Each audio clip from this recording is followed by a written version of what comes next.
Bienvenue à tous chez Cryptologique, nous sommes le 5 janvier 2024 et écoutez, je suis ravi de vous souhaiter une très bonne année 2024. Bien sûr la santé et la réussite dans tous vos projets et j'espère aussi dans la crypto et le trading. Donc la communauté est là pour vous accompagner, nous avons lancé depuis le 1er janvier 2024 le Club Logique. Donc n'hésitez pas à rejoindre notre Discord et à aller voir sur notre site internet cryptologique.fr pour avoir toutes les informations sur le club et ce que vous retrouverez, donc les masterclass, des ressources et un groupe de recherche pour qu'on étudie ensemble du fondamental, de la DeFi et qu'on mette au point de nouveaux outils pour vous aider à investir. Du coup, on va faire un petit point ensemble, comme tous les vendredis, sur le BTC, le TH, et on m'a demandé cette semaine le AAV. Donc on va passer tout de suite sur les graphiques. Alors, BTC, on est toujours dans ce ralentissement. Donc avec la Shinku qui était passée sous les prix et qui est repassée très rapidement de nouveau au-dessus. Donc ça c'était, on avait la petite partie baisse et puis de nouveau la hausse. Et on a fait cette grande mèche, donc avec une perte à peu près, je crois, on était à peu près sur du 8 à 10% de baisse et qui a été entièrement ravalée. Donc on suivait jusque-là, cet ondulatoire en daily. On avait atteint la target N. Alors peut-être que on va voir si elle est bien placée. Voilà. La target N que l'on a atteinte et un peu dépassée. On devait revenir milieu de baissier. On a enfoncé plus bas que le point C. On l'a fait ici dans le temps 4. C'est-à-dire que maintenant on peut considérer qu'on est sous l'influence de cette vague baissière là ici baissée. Donc je vais vous la tracer. Non, je ne l'ai pas tracée. Donc on va le faire. Et on va voir. Voilà.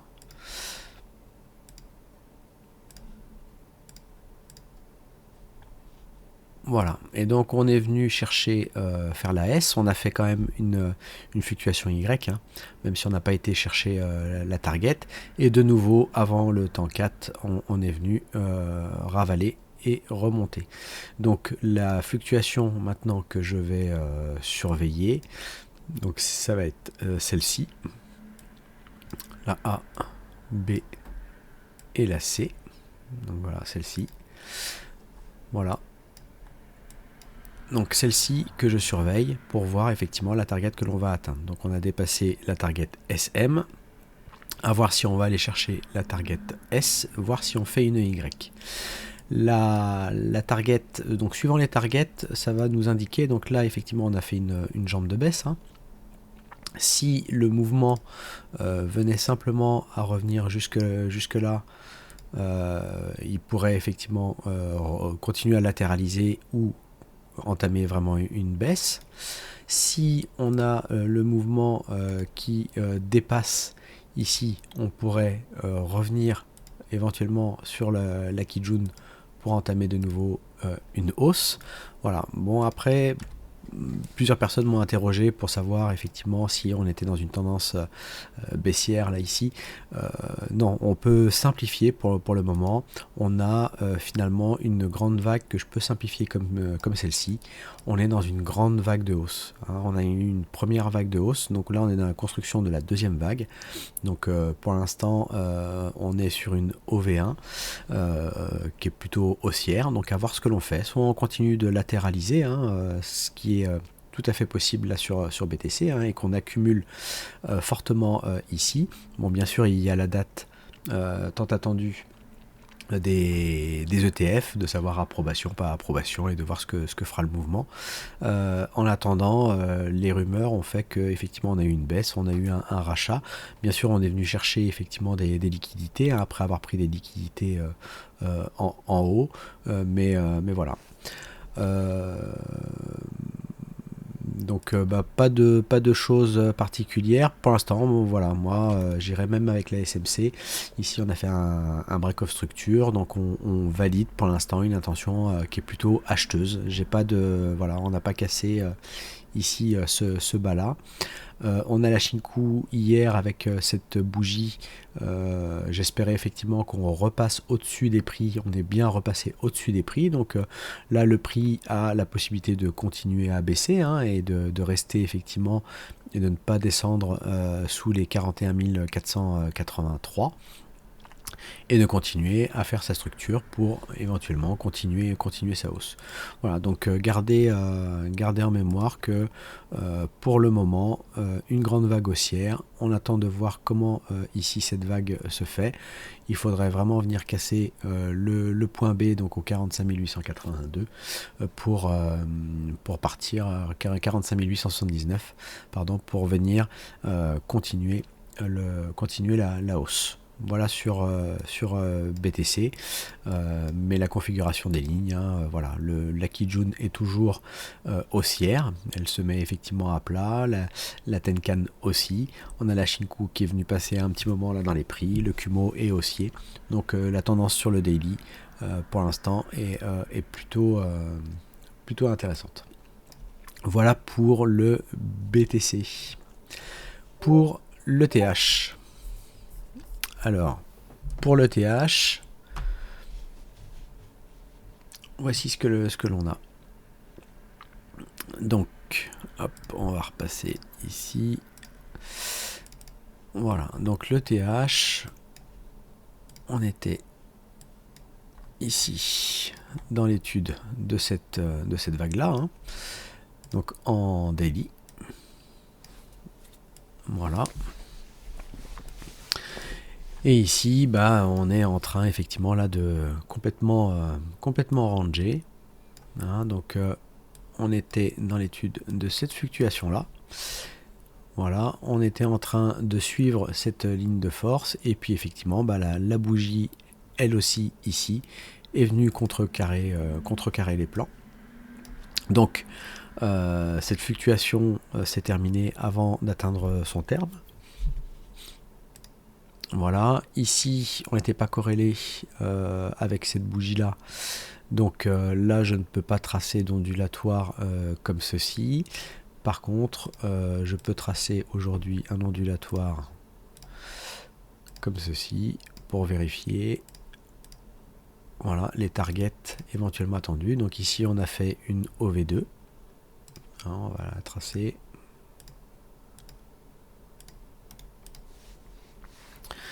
Voilà, donc là pareil, on a cassé la structure, on l'a pas cassé avec une bougie pleine, donc pour l'instant ni intention pour moi, ni acheteuse ni vendeuse, on était toujours dans une intention acheteuse. Donc c'est celle que je privilégie quand même, mais on aurait aimé effectivement casser un peu plus franchement ici.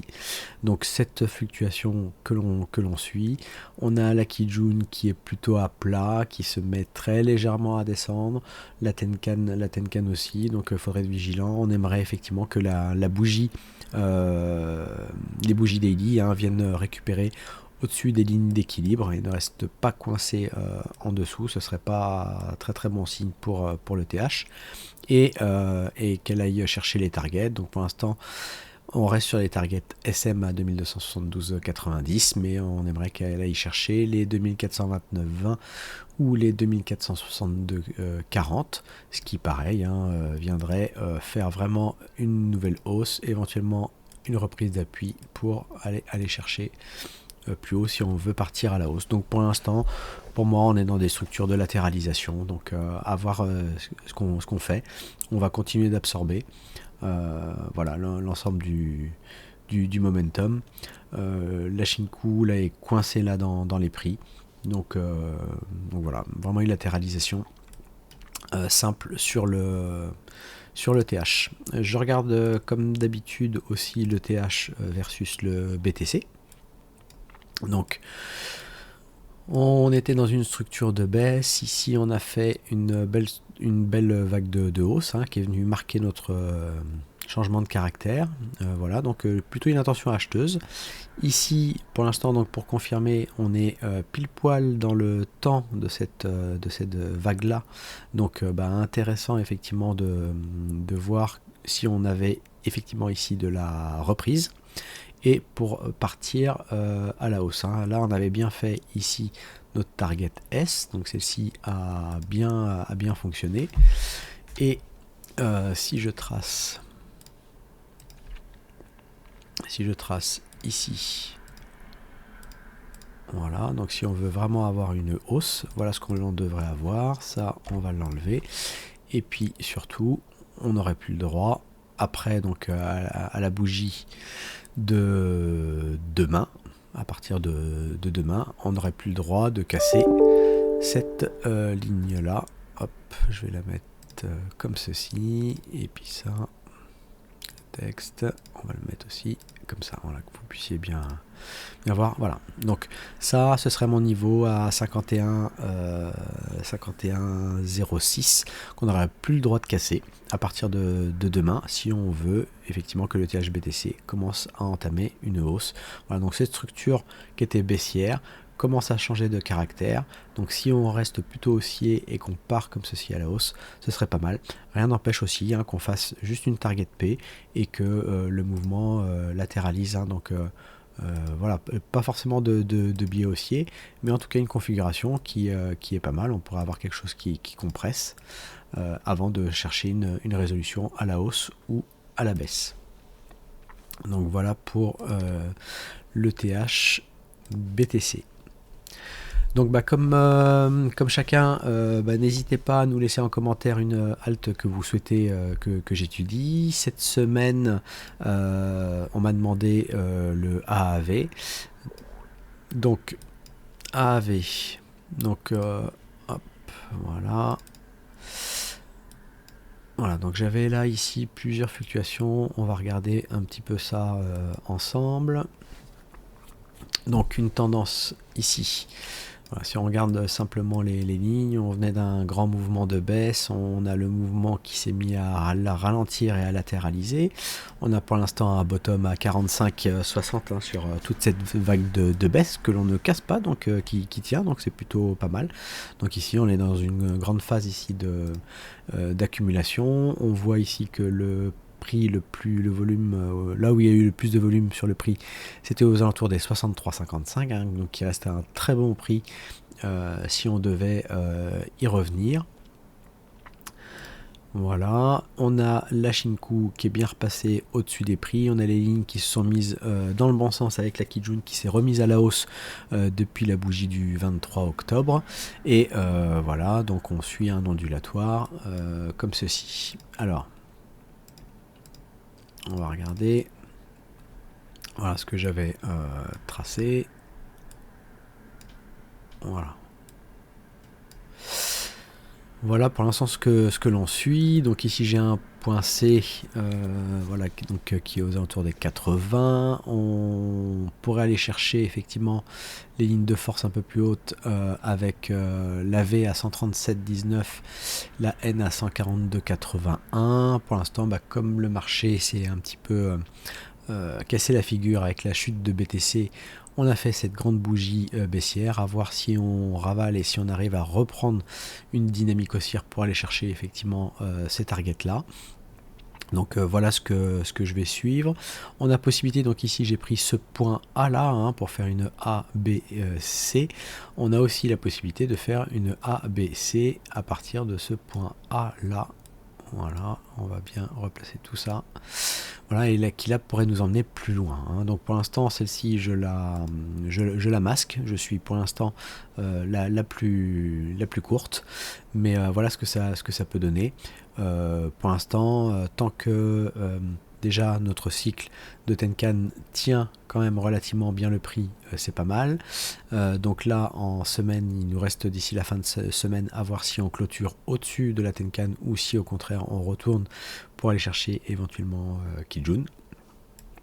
Voilà ce que je vais observer, mais voilà les targets. Mais bon, le AAV est plutôt sain dans sa structure avec pareil un Kumo qui est repassé haussier. Donc bon, après ce qui sera sain après une hausse comme ça sera d'avoir une correction pour reprendre appui et partir chercher la hausse. Donc voilà, attendons-nous de toute façon sur la plupart des alts qui ont bien performé à ce que l'on ait à un moment donné une vague de correction, soit amenée par le BTC qui les fera plonger. Voilà, donc à voir sur de ce côté-là. Versus BTC, donc on n'est pas sur quelque chose qui surperforme vraiment le BTC, donc voilà, je dirais pour l'instant, moi, avant d'investir éventuellement sur le AAV, j'aimerais effectivement voir une structure qui me montre que le AAV serait capable de surperformer le marché, ce qui n'est pas encore le cas. Et contre ETH, sachant que ETH n'a pas fait grand chose, c'est pour ça que la situation est un peu meilleure. Donc voilà, donc pour le moment il valait mieux être placé en BTC que en AAV pour moi, sachant que BTC était le plus fort entre BTC et ETH. Hein, donc voilà comment je lis ça, et je fais éventuellement mes choix pour savoir si c'est le moment de se placer sur les alts. Donc voilà pour ce petit point de marché, j'espère que ça vous a plu. Alors surtout n'hésitez pas à vous abonner à la chaîne YouTube, à activer la petite cloche pour être notifié donc tous les vendredis de ce petit point de marché avec Ishimoku.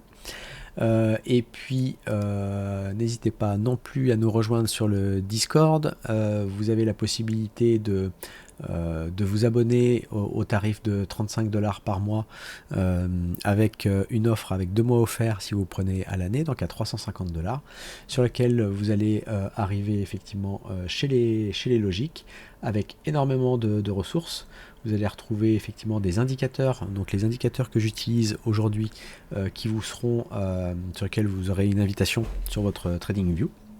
Donc on a plusieurs indicateurs, notamment pour l'ondulatoire, pour l'indicateur Ishimoku avec les prolongations de cycle.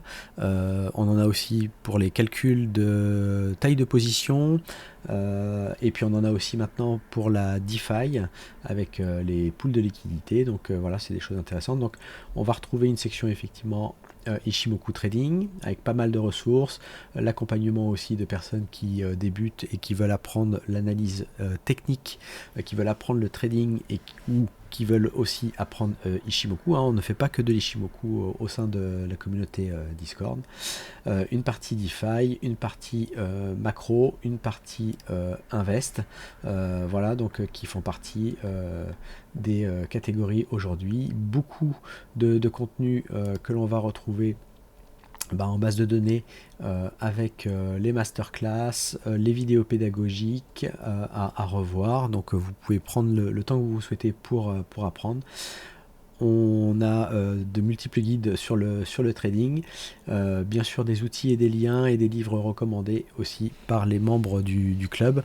Donc voilà, en tout cas un cercle d'échange, un club de partage de connaissances et d'expériences qui reste toujours très intéressant, et on est ravi effectivement de retrouver beaucoup d'anciens logiques sur ce groupe, et beaucoup de nouveaux qui aujourd'hui nous rejoignent. Donc voilà, si vous voulez être préparé pour le prochain bull market, je vous invite à nous rejoindre. On essaye de se mettre en ordre de bataille pour réussir tous ensemble. Voilà, écoutez, je vous remercie, je vous dis à la semaine prochaine. N'oubliez pas mardi le live sur Twitch à 20h30 sur Twitch, sur le Twitch de Cryptologique FR. Je vous dis à très bientôt, bonne journée à vous, ciao.